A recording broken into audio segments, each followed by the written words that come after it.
Alhamdulillah, thumma alhamdulillah.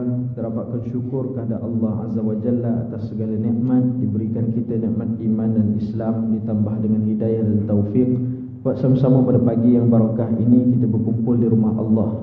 Dan semoga perhimpunan kita ini diberkati olehnya, dilimpahkan padanya pada kita ini dengan ilmu-ilmu yang barakah. Semoga menjadi bimbingan bagi diri kita supaya terus dapat kita membuat amal, dan semoga diterima segala amal kita dan jadikan kita di kalangan orang-orang yang bertakwa. Amin ya rabbal alamin.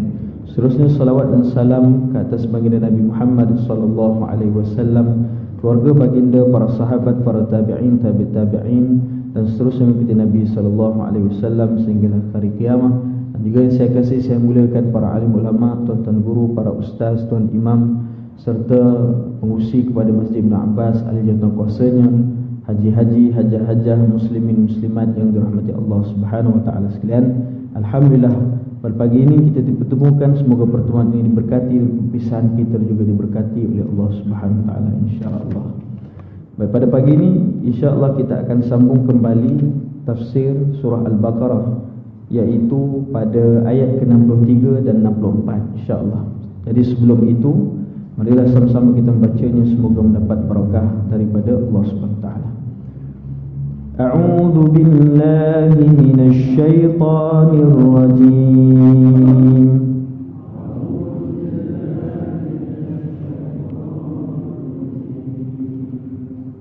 Wa idz akhadna mitsaqakum wa rafa'na fawqakumut tur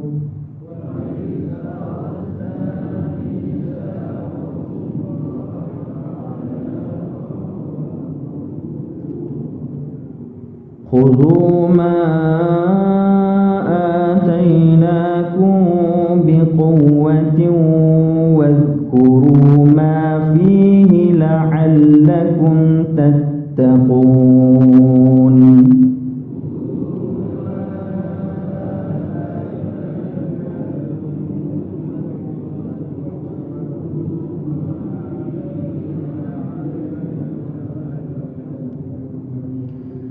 ثم توليتم من بعد ذلك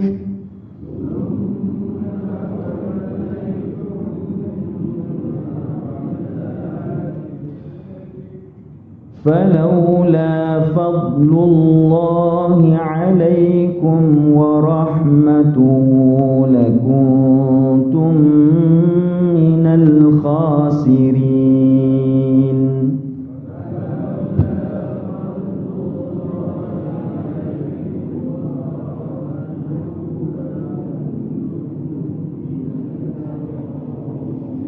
Sadaqallahul azim. Dan ingatlah ketika kami mengambil perjanjian setia kamu semasa kami angkatkan gunung Tursina di atas kamu, sambil kami berfirman, terimalah Taurat yang telah kami berikan kepada kamu serta amalkanlah dengan bersungguh-sungguh, dan ingatlah jangan lupakan apa yang tersebut di dalamnya supaya kamu bertakwa. Kemudian sesudah itu kamu membelakangkan perjanjian setia kamu itu, yaitu tidak menyempurnakannya, maka kalau tidaklah kerana limpah kurnia Allah dan belas kasihannya kepada kamu dengan membuka pintu taubat, nescaya menjadilah kamu dari golongan orang-orang yang rugi. Sadaqallahul azim. Tuan-tuan dirahmati Allah Subhanahu wa taala, sekali lagi Allah Subhanahu wa taala telah menyambung ayat Al-Quran ini dengan memulakan dengan perkataan wa'id, seperti mana telah diterangkan oleh Ustaz Jamil pada minggu yang lepas. Id ini, dan sebelum itu Ustaz Imran juga pernah menyebutkan, id merupakan tazkir, peringatan dari Allah Subhanahu wa taala. Dan wa'id itu tidaklah bermaksud dia adalah sequence, cerita yang selepas dan selepas, tetapi kalau disebut thumma, itu maknanya cerita yang bersambung. Maka kisah ini mempunyai kaitan dengan apa yang telah kita bacakan sebelum ini, bila mana setelah kaum Bani Israel diselamatkan oleh Allah Subhanahu wa taala bersama dengan mereka Nabi Musa AS dan Nabi Harun, setelah melepasi Laut Merah yang telah dibelah oleh Allah SWT dan mematikan Fir'aun, makanya bila berlaku Nabi Musa ini dipanggil oleh Allah SWT atas perintahnya untuk pergi menerima wahyu dari Allah SWT. Maka ketika itulah selama 40 malam Nabi Musa AS menerima yang disebutkan iaitu kitab Taurat. Maka turun selepas itu mereka sudah pun menyembah yang disebutkan ijl, iaitu anak lembu yang dibuat daripada emas tersebut. Makanya kisah ini adalah di antara perkara tersebut setelah mana? Setelah turunnya kitab Taurat. Jadi bila mana telah pun diterima oleh mereka, oleh Nabi Musa AS kitab Taurat, dan Nabi Musa AS telah pun mengajarnya kepada mereka, makanya turunlah, maksudnya disebutkan kisah dan peristiwa ini, berlakulah peristiwa ini dan dikhabarkan kepada kita supaya kita mendapat ibrah daripadanya. Maka apakah yang disebutkan? Beberapa kalimah yang kita boleh ambil sebagai pemahaman kita. Allah SWT firman, wa idh akhadna mitsaqakum. Akhadna mitsaqakum, akhadha bermaksud kami mengambil. Akhadna bermaksud kami telah mengambil. Akhadna itu adalah fi'il madhi, iaitu benda yang telah berlaku. Maknanya orang-orang Bani Israel telah pun berjanji dengan Allah Subhanahu Wa Taala. Mitsaq ini adalah perjanjian ataupun disebutkan sebagai perjanjian setia di dalam tafsir ini. Mereka telah berjanji untuk apa? Untuk menerima dan mengambil, disebutkan Taurat ini sebagai perkara yang menjadi asas di dalam kehidupan mereka. Makanya kitab Taurat yang telah diturunkan itu, mereka telah berjanji pada Allah SWT untuk sentiasa berpandukan kepadanya, dan disebutkan sebagai mengetahuinya dan beramal sungguh-sungguh dengannya. Jadi disebutkan mereka ini, Allah Subhanahu Wa Taala untuk mengambil perjanjian tersebut, iaitu mengambil perjanjian memegang kitab Taurat dengan penuh kesungguhan dan kekuatan. Makanya Allah Subhanahu Wa Taala ini, kerana ada di kalangan mereka yang tidak mahu patuh ketika tersebut. Tuan-tuan, jadi kita baca sebab apa. Dan Allah Subhanahu Wa Taala sebut juga bahawa dengan kamu pegang sungguh-sungguh kitab ini, wadhkuru ma fihi la'allakum tattaqun, supaya kamu sentiasa ini bersungguh-sungguh dan sentiasa ingat kepada pengajaran yang ada dalamnya, dan ingat juga kepada siapa yang menurunkannya. Maknanya adanya peraturan dalam hidup kamu. Kamu tak boleh buat peraturan sendiri. Semua perkara telah pun dijelaskan Allah SWT dalam Taurat itu, maka wajib untuk kamu ikut dengan sungguh-sungguh, dan jangan kamu lupakannya, jangan kamu tinggalkannya yang disebutkan pengajaran dalam itu dan syariat dalam itu. Dan supaya apa? Supaya kamu menjadi orang yang berjaya, iaitu orang-orang bertakwa. Jadi kalimah takwa ini sama digunakan untuk kita juga, tuan-tuan, pada orang Bani Israel dan juga untuk kita, kerana mereka juga beriman. Pada ketika itu beriman kepada Allah SWT. Cuma mungkin syariat ada sedikit perbezaan, tetapi asas tauhid adalah sama. Semalam kita bicarakan tentang tauhid, maka ketauhidan mereka adalah sama seperti mana kita. Cuma masalahnya kerana sikap mereka dan masalah mereka selalu degil dan menolak dan mempermain-mainkan Rasul dan syariat Allah SWT, maka sebab itulah Allah SWT kisahkan mereka di dalam Al-Quran Karim. Dan tujuan diturunkan Taurat juga adalah supaya mereka ikut dan amal, dan mereka menjadi di kalangan orang-orang yang bertakwa. Inna akramakum indallahi atqakum. Allah SWT sebut dalam ayat yang lain, Allah kata, sesungguhnya di kalangan kamu yang paling mulia di sisi Allah, paling dijaga oleh Allah, paling dimuliakan. Akram maknanya paling Allah akan mengangkat darjatnya. Bukan orang yang mempunyai harta yang banyak sahaja, bukan orang yang mempunyai pangkat yang tinggi, tetapi Allah kata atqakum, yang paling bertakwa di kalangan kamu. Itu maksudnya takwa ini luar, skop dia sangat luas. Hatta perkataan takwa ini juga digunakan pada ketika yang dahulu untuk merujuk kepada golongan yang hampir dan dekat kepada Allah SWT, yang mana taat sungguh-sungguh pada perintah dan apa yang diturunkan oleh Allah SWT, iaitu kitabnya, dan apa yang diutuskan Allah, iaitu Rasulnya. Dan ketakwaan ini juga menghalang diri seseorang daripada melakukan, maknanya dia menghalang diri dia daripada melakukan perkara-perkara yang maksiat, hatta perkara-perkara yang melalaikan dan yang menjauhkan diri dia daripada Allah Subhanahu Wa Taala. Jadi ini dia. Maka apakah yang berlaku, tuan-tuan dirahmati Allah? Di sini ada satu perkara yang agak menarik untuk kita utarakan, iaitu di mana disebutkan bahawa bila mana ayat ini menceritakan tentang berlakunya Allah Subhanahu Wa Taala pada ayat itu, wa rafa'na fawqakumut tur, telah berlaku sebuah peristiwa bahawa Allah telah mengangkat. Wa rafa'a fi'ilnya maksudnya adalah mengangkat, maknanya sesuatu yang terletak di atas bumi diangkat ke langit, tuan-tuan. Maknanya dia bukan maknanya kalau mengangkat mestilah ke atas dia. Maknanya konsep dia adalah ke atas. Apakah yang diangkat itu? Diangkat gunung At-Tur. Jadi gunung ini. Maka dalam tafsir ini menyebutkan pendapat ulama bahawa Tur itu adalah Tur Sina. Disebutkan Tur Sina ini. Makanya diangkat di atas apa? Di atas mereka. Maknanya ini satu kisah menarik, entah. Allah SWT mengangkat gunung tersebut dan meletakkan betul-betul di atas mereka. Subhanallah. Untuk apa? Supaya mereka taat pada Allah. Sampai betul-betul sekali, tuan-tuan. Jadi nak sebut kata, apakah kisah yang lebih detail sikit daripada ayat 63 ini? Mari sama-sama kita buka dalam surah Al-A'raf ayat 171, muka surat 389, surah Al-A'raf ayat 171. Muka surat 389.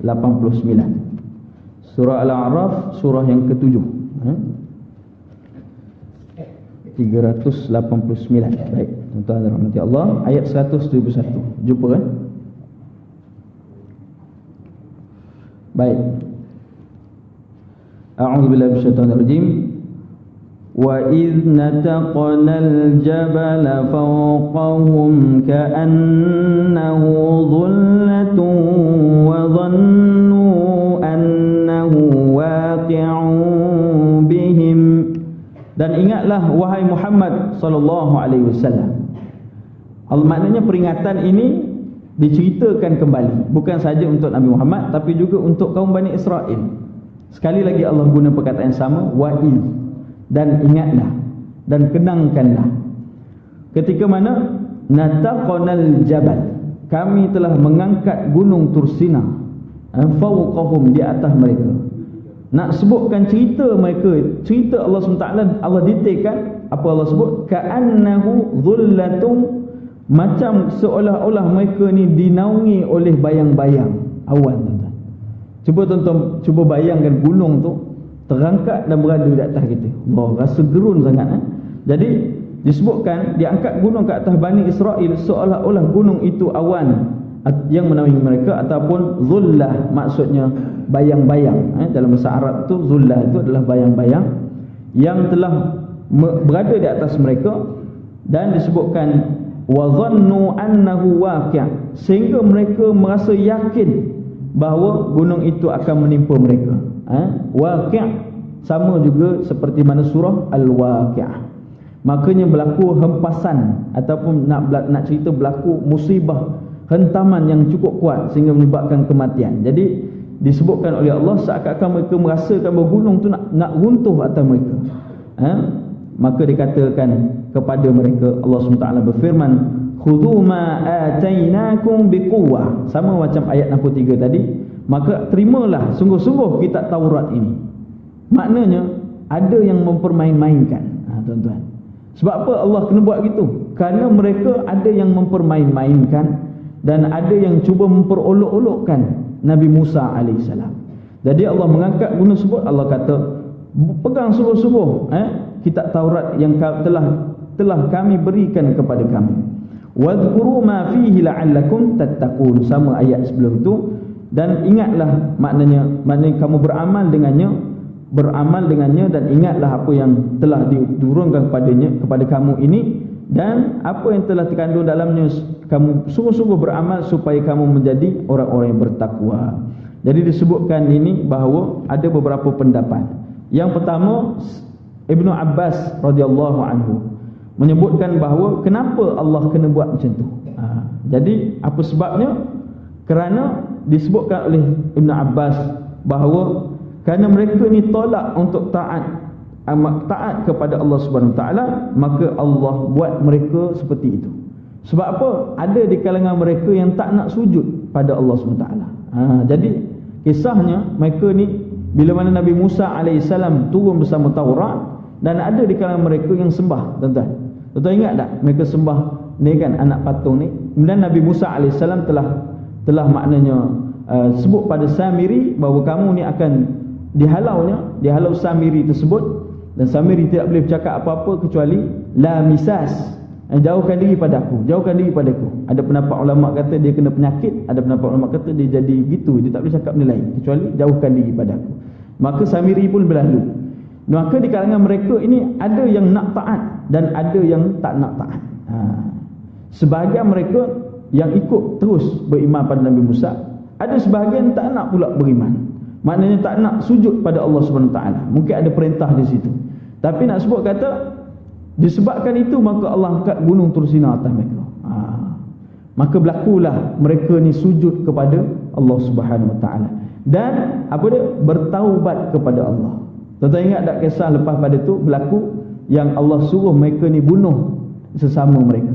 Mana sebab taubat kepada Allah Subhanahu Wa Taala. Maka ketakutan kepada Allah tu membawa mereka kepada ketakwaan. Yang itu nanti kita sambung ayat 64 tadi. Baik.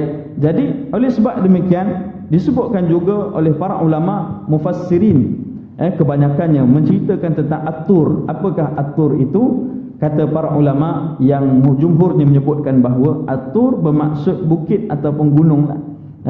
Jadi tur itu dia mesti gunung yang berpokok.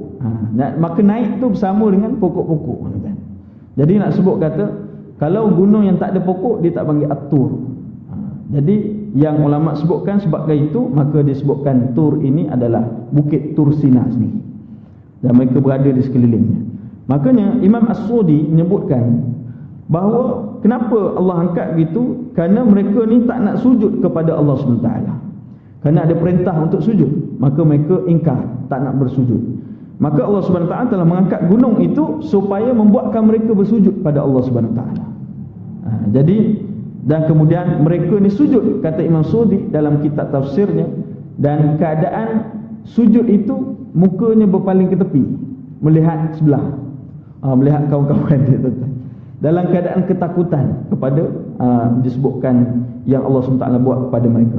Dan kemudian Allah SWT disebabkan itu Allah merahmati mereka dan menyingkirkan azab daripada mereka sebab mereka sujud, tuan-tuan. Jadi sujud ni, tuan-tuan, kita masuk sedikit tentang sujud. Kenapa sujud ni cukup hebat, tuan-tuan? Tuan-tuan tengok dalam disebutkan dalam hadis-hadis Nabi SAW. Terdapat di antara banyaklah, tapi saya buat 4 saja pagi ni kerana masa agak singkat. Ada 4 yang Nabi sebutkan kelebihan sujud kepada Allah SWT. Yang pertama sekali Nabi sebut dalam sebuah hadis yang diriwayatkan oleh Thauban. Tuan-tuan boleh catat dalam buku nota tu, dalam bahagian hadis. Thauban ni adalah pembantu Nabi SAW. Maka dia dekat dengan Nabi. Maka dia pernah ditanyakan, pernah Thauban bertanya, apakah maksudnya kelebihan dengan bersujud pada Allah SWT? Maka Nabi SAW pun menjawab, alaika bikasratis sujud. Bukan, maksudnya ada orang tanya dia, apakah yang paling dicintai oleh Allah? Itu soalan dia. Apakah yang paling dicintai oleh Allah? Dia tanya pada Rasulullah. Dan satu ketika yang lain orang tanya pula pada Thauban, apa yang paling dicintai oleh Allah SWT? Maka Thauban pun menjawab daripada apa yang Nabi sebutkan. Nabi kata, alaika bikasratis sujud lillah. Pada kamu selalulah perbanyakkanlah sujud kepada Allah, kata Nabi SAW. Fa innaka la tasjudu lillah sajdatan illa rafa'aka Allahu biha. Dan kamu ini dengan kamu banyaknya sujud, dan bila kamu setiap kali mana kamu sujud itu tidak lain tak bukan Allah Subhanahu Wa Taala akan mengangkat darjat kamu. Rafa'aka Allahu biha darajah. Kamu akan diangkat darjat di sisi Allah Subhanahu Wa Taala. Mengangkat darjat Allah SWT ni bagi orang beriman adalah mengangkat keimanan dia. mengangkat nilai iman dia dan ketakwaan dia. Semakin dia bertakwa pada Allah, maknanya apa? Semakin dia hampir dengan Allah. Bila orang tu banyak bersujud kepada Allah SWT, dan semakin hampir dengan Allah, semakin besarlah redha Allah kepada dia. Tengok sahabat Nabi radhiyallahu anhum wa radu'an. Betul tak? Jadi sebutkan mereka ni radhiyallahu anhu, Allah redha pada mereka dan mereka juga redha pada Allah SWT. Bermakna Allah telah memberikan keredaan pada mereka itu atas sebab ketaatan mereka kepada Allah Subhanahu Wa Taala. Lihat ulama orang-orang sahabat dulu sujud tuan-tuan, sehingga disebutkan macam batu mereka sujud. Sehingga burung-burung ni hingga atas belakang badan mereka kerana menyangka mereka ni adalah batu. Kerana lamanya bersujud kepada Allah Subhanahu Wa Taala. Maka Allah angkat darjat, dan sebabkan darjat itu dekat dengan Allah, maka semakin hampirlah dia kepada syurga Allah Subhanahu Wa Taala. Baik. Maka itu yang pertama, dia angkat darjat. Yang kedua, Nabi kata wa hatta anka biha khati'atan. Maknanya apa? Allah Subhanahu Wa Taala akan menghapuskan dosa-dosa dan kesilapan kamu. Jadi ini dua yang pertama. Pertama, Allah angkat darjat. Yang kedua adalah dengan Allah hapuskan dosa-dosa kamu. Jadi dosa-dosa yang kita sedar tak sedar buat, maka dengan sujud akan meleraikan diri orang itu daripada dosa kepada Allah Subhanahu Wa Taala, kecuali dosa yang besar. Maka dosa besar kenapa? Kena bertaubat kepada Allah Subhanahu Wa Taala. Yang itu. Jadi yang kedua, yang ketiga, apakah kelebihan sujud? Nabi SAW sebut dalam sebuah hadis yang diriwayatkan oleh Abu Hurairah radhiyallahu anhu, dan hadis ini merupakan hadis diriwayatkan oleh Imam Muslim. Yang tadi Sauban yang juga Imam Muslim meriwayatkannya, dan yang ini Abu Hurairah Imam Muslim meriwayatkannya. Makanya ini adalah hadis sahih. Nabi menyebutkan aqrabu ma yakunul 'abdu mir rabbih. Ada satu ketika seorang hamba akrab dengan Tuhan dia. Akrab ni tuan-tuan daripada perkataan qarib. Qarib maknanya dekat. Jadi bila dekat tu maknanya rapatlah tuan-tuan. Qarib ni, kita pun kawan kita panggil ada sahabat satu, kawan satu, sahabat satu, sahabat karib satu. Betul tak? Ada sahabat karib. Karib tu bahasa Arab, bukan karib sebenarnya. Qarib, dekat. Itu maksudnya. Jadi Nabi kata paling dekat kedudukan seorang hamba dengan Allah Subhanahu Wa Taala, Nabi kata wa huwa sajidun, ketika mana dia sujud kepada Allah. Itulah saat paling dekat seorang hamba dengan Allah Subhanahu Wa Taala. Kemudian Nabi kata wa huwa sajidun fa'akthirud du'a, maka Nabi kata perbanyakkanlah doa. Jadi waktu sujud tuan-tuan dirahmati Allah, maknanya di sini ulama sebutkan, antaranya Imam Nawawi, masa sujud boleh berdoa kepada Allah Subhanahu Wa Taala kerana waktu itu dekat dengan Allah. Makanya kalau kita sujud ketika sempat, kalau berjamaah kita sempat, kita doa. Setiap sujud kita doa. Sujud sebut dalam hati doa tersebut. Kalau bahasa Melayu lah, sebab tak boleh sebut. Kalau sebut masa sujud, ya Allah, angkatlah segala kesusahanku, batal terus solat. Walaupun dia doa, kenapa tak boleh sebut dalam bahasa lain? Dan disebutkan ketika sujud tersebut, maka berdoalah, kerana doa itu mustajab ketika sujud pada Allah SWT, kerana kedudukan hamba cukup dekat. Jadi yang ketiga, kelebihan sujud adalah hampir dan dekat kepada Allah. Dan yang keempat, doa akan menjadi mustajab. Maka ketika sujud, doa. Sebab tu Nabi kata alaika bi kathratis sujud lillah, kamu sujudlah banyak-banyak pada Allah. Maka kata ulama, adakah dengan kita jalan kemudian tiba-tiba kita sujud? Tidak. Sujud mestilah mengikut cara yang diajar oleh Nabi SAW. Yang pertama, perbanyak sujud bermakna perbanyakkan solat sunat kamu. Solat fardu tahu dah, 17 rakaat semua, kira satu hari. Dan nak memperbanyak lagi macam mana? Dengan menambah solat sunat kita dan solat malam yang itu disebutkan. Jadi dengan solat sunat tersebut, kita akan menambah kuantiti sujud kita, dan juga dalam masa yang sama kualiti sujud kita kepada Allah. Dan disebutkan oleh para ulama, mengapa kita banyak masalah dalam kehidupan kita? Kenapa kita banyak masalah? kerana kurangnya sujud kepada Allah Subhanahu taala. Disebutkan oleh hukama, jarak di antara masalah kita dengan penyelesaiannya adalah jarak di antara dahi kita ke tempat sujud kita. Yang disebutkan, maknanya dengan perbanyaknya kita sujud, maka akan Allah Subhanahu taala menyelesaikan segala disebutkan sebagai masalah-masalah kita. Wa may yattaqillaha yaj'al lahu makhraja. Siapa bertakwa pada Allah, maka Allah akan menjadikan jalan keluar bagi setiap masalah dia. Wa yarzuqhu min haitsu la yahtasib, dan akan diberikan rezeki oleh Allah pada jalan yang tidak sangka-sangka. Di antara jalan menuju takwa adalah perbanyakkan sujud kepada Allah SWT, dengan disebutkan Nabi SAW hadisnya, iaitu mempertingkatkan amalan-amalan solat-solat sunnah, di antaranya qabliyah dan ba'diyah itu, dan solat sunat sunnah yang lain, supaya kita menambahkan hubungan kita lebih hampir kepada Allah SWT.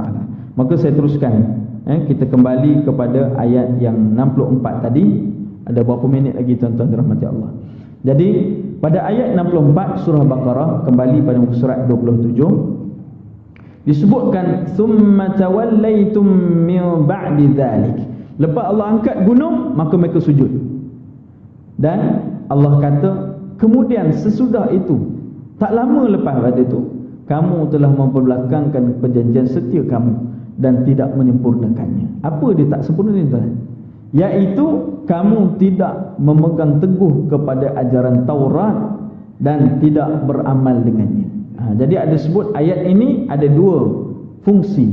Pertama, fungsi ketika itu, zaman Nabi Musa, kita lihat lepas pada tu mereka minta macam-macam pada Nabi Musa.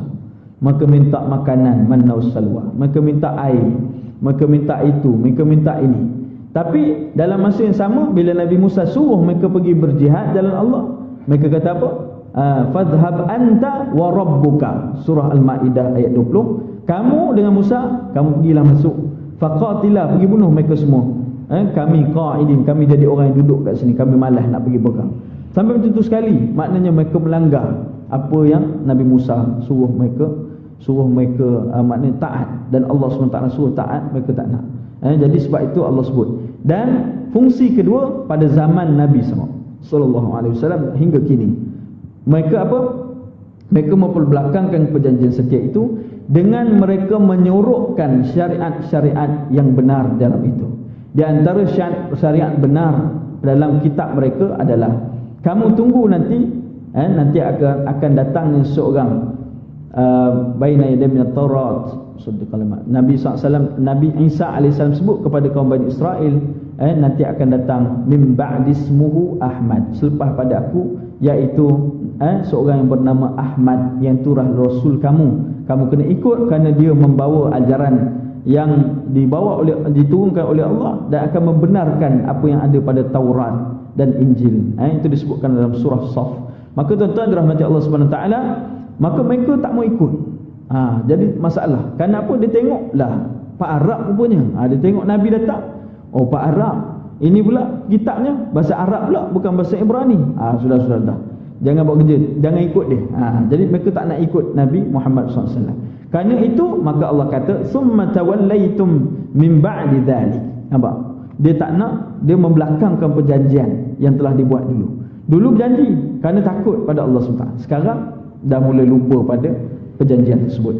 Dan kemudian Allah SWT kata, falaula fadlullahi alaikum, maka kalaulah tidak kerana limpahan kurnia Allah kepada mereka, wa rahmatuhu, dan rahmat belas kasihan pada mereka, lakuntum minal khasirin, tentulah mereka menjadi golongan yang rugi.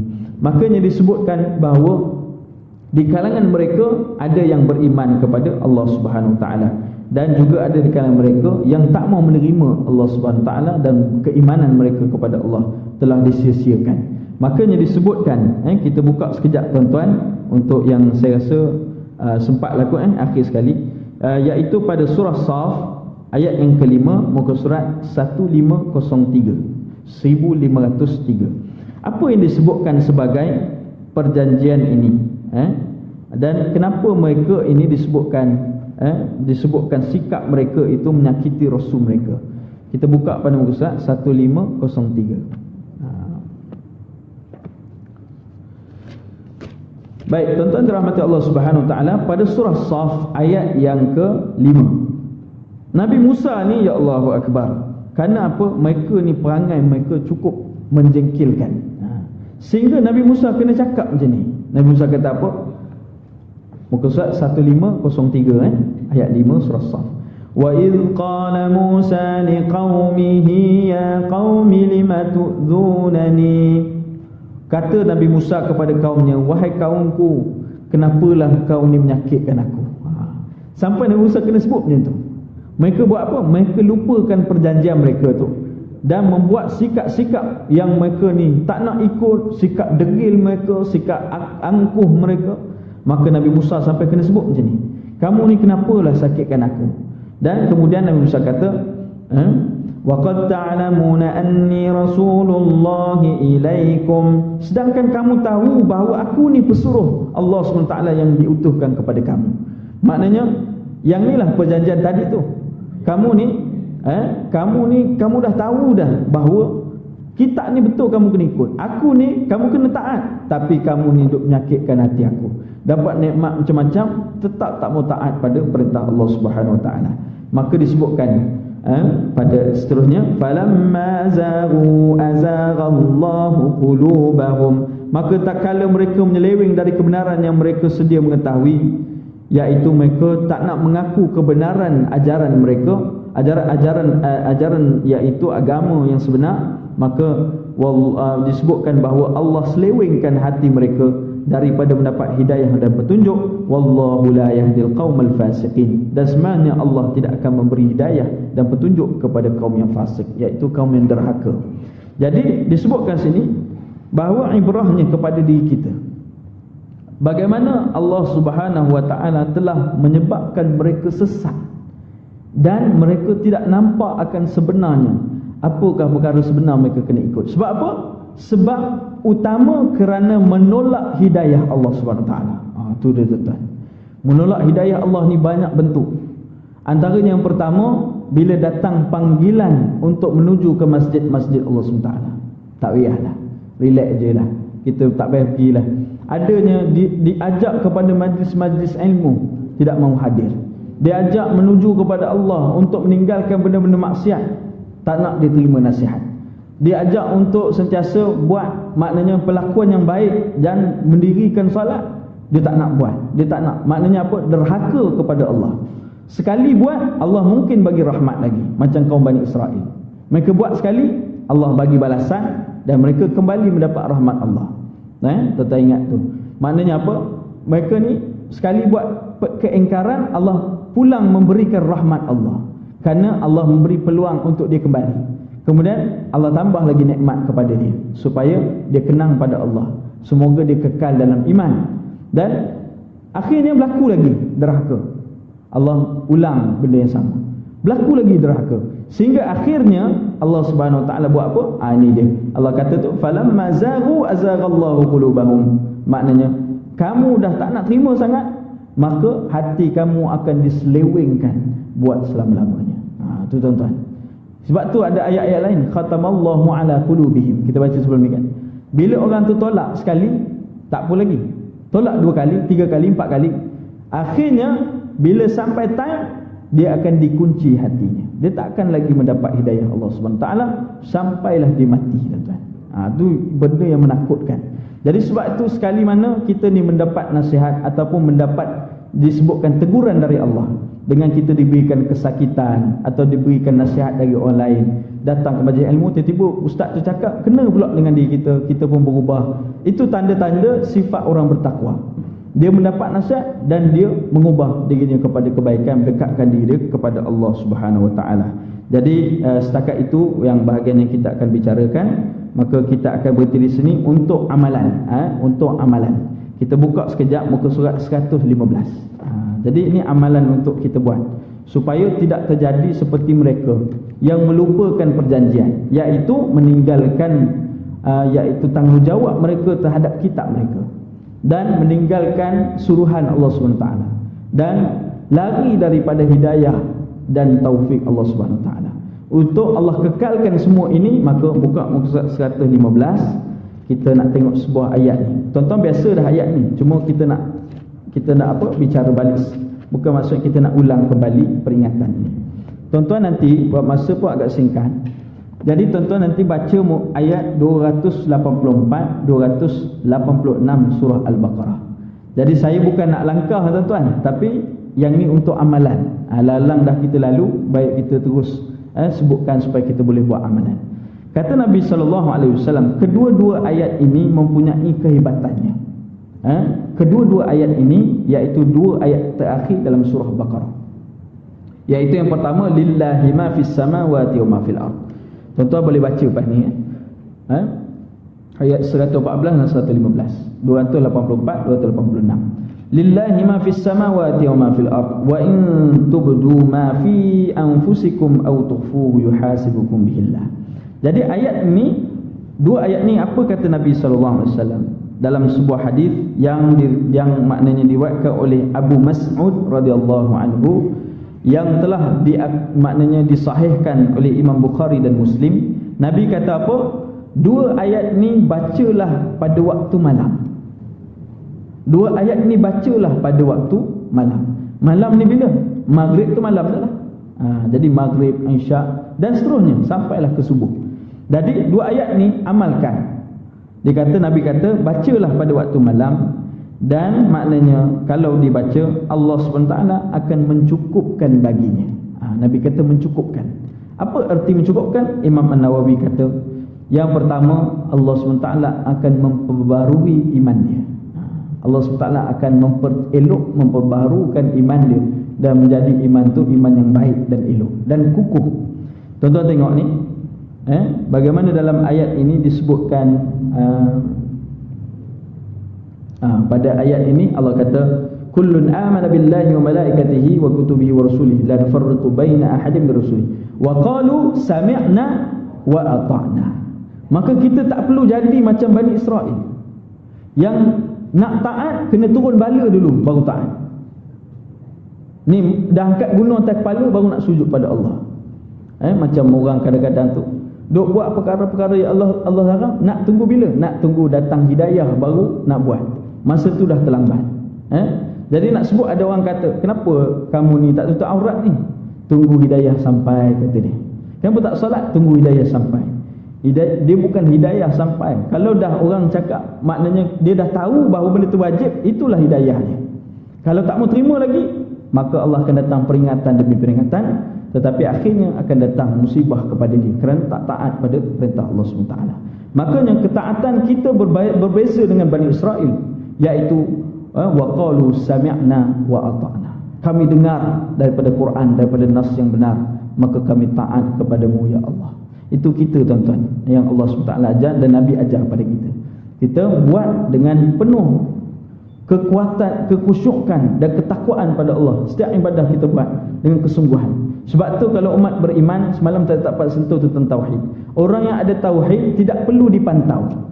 Orang yang ada tauhid tidak perlu dipantau untuk beramanah, untuk jujur, tak perlu dipantau. Orang yang ada tauhid, dia kenal Allah dan Allah perhatikan dia. Wa qalu sami'na wa ata'na. Allah kata jangan buat gini, dia kekal buat kerana dia tahu Allah melihat dia. Maka dia tak perlukan CCTV untuk memantau dia. Dia tak perlukan supervisor untuk memantau dia. Dia akan amanah dalam kerjanya, dalam ibadahnya, dalam perlakuan dia. Tanpa sedikit pun dia melakukan perkara yang haram di sisi Allah SWT. Kerana dia tahu Allah perhatikan dia. Inilah sifat orang beriman dan orang bertakwa. Maka seterusnya tuan-tuan boleh bacalah. Pada ayat sepah ni, ayat 286 ada doa yang cukup hebat tuan-tuan di situ. Antaranya Allah disebutkan, Rabbana wala tuhammilna ma la taqata lana bih. Maknanya, ya Allah, jangan kau pikulkan sesuatu pada kami yang tidak mampu kami pikul, ya Allah. Maknanya apa? Ujian kepada iman. Jangan uji iman kami ni sampai kami dah terlerai iman daripada diri kami. Itu antara perkara yang paling ditakutkan oleh para sahabat dan orang-orang saleh. Maka doa ni untuk mengekalkan iman. Maka kata Imam Nawawi, seorang yang bacanya pada waktu malam, Allah akan pelihara imannya dan Allah akan mencukupkan baginya. Iaitu apa? Iaitu rezekinya. Dan Allah akan mencukupkan baginya, iaitu dengan diangkat darjatnya dan diterima ibadah-ibadahnya. dan Allah akan mengekalkan imannya sehinggalah dia menghembuskan nafas yang terakhir. Aku qouli hadza wa astaghfirullahal azim li wa lakum. Yang baik kepada Allah Subhanahu wa taala, yang buruk itu saya mohon maaf dan berilah teguran pada saya fakirnya. Semoga Allah memberkati pertemuan kita dan semoga kita dapat amalkan dan sampaikan apa yang telah kita ketahui ini, insya-Allah. Bismillahirrahmanirrahim. Allahumma inna na'udzubika min 'ilmin la yanfa'u, min qalbin la yakhsha', min nafsin la tashba', min da'watin la yustajab laha. Allahumma faqihna fid din wa 'allimna ta'wil. Ya Allah, Tuhan jauhkanlah, ya Allah Tuhan kami, jauhkanlah kami daripada ilmu yang tidak bermanfaat. Jauhkanlah kami daripada hati yang tidak khusyuk. Jauhkanlah kami daripada doa yang tidak mustajab. Jauhkanlah kami daripada nafsu yang tidak mampu kami bendung. Ya Allah, Tuhan kami, berikan kami kefahaman dalam agama dan kefahaman dalam untuk memahami Al-Quran-Mu, ya Allah. Berikanlah kami kuatan untuk beramal dengan ilmu kami, dan jadikanlah kami orang yang beriman dan bertakwa. Jauhkanlah kami daripada sifat-sifat orang Bani Israel seperti yang telah kami baca dalam kitab-Mu, ya Allah. Dan jadikanlah kami umat yang bertakwa dan sentiasa taat kepada perintah-Mu, ya Allah, dan sentiasa berusaha mengikut sunnah Nabi Muhammad sallallahu alaihi wasallam. Berikanlah kemenangan kepada umat Islam, ya Allah. Tuhan kami, satukanlah umat Islam. Berikanlah kemenangan kepada umat Islam dan berikanlah pembebasan kota Palestin, ya Allah. Berikanlah pertolongan kepada sahabat kami dan saudara kami di sana, ya Allah. Mereka dizalimi, ya Allah, dan sentiasalah berikan bantuan kepada kami, ya Allah. Dan kami memelihara iman kami dan kami menundukkan diri kami kepadamu, ya Allah. Semoga kami mendapat kejayaan di dunia dan di akhirat. Wassallallahu ala sayyidina Muhammad wa ala alihi wasallam. Walhamdulillah. Assalamualaikum warahmatullahi wabarakatuh.